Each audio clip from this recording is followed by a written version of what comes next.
Mesha e kësaj të diele në kishat ortodokse u kushtohet grave miroprurëse, që morën miro, vajra dhe aroma për të lyer trupin e Krishtit në varr.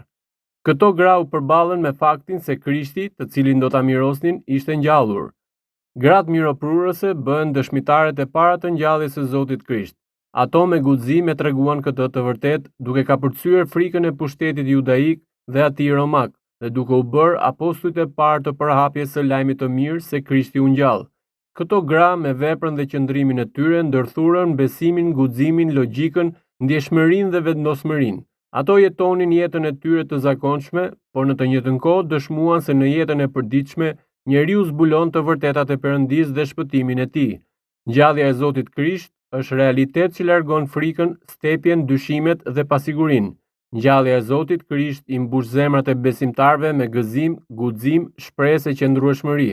Këto cilësi ndryshuan jetën e grave miroprurëse dhe këto cilësi ndryshojnë jetën e çdo njeriu që beson tek Zoti i ngjallur. Krishti u ngjall, vërtet u ngjall Zoti.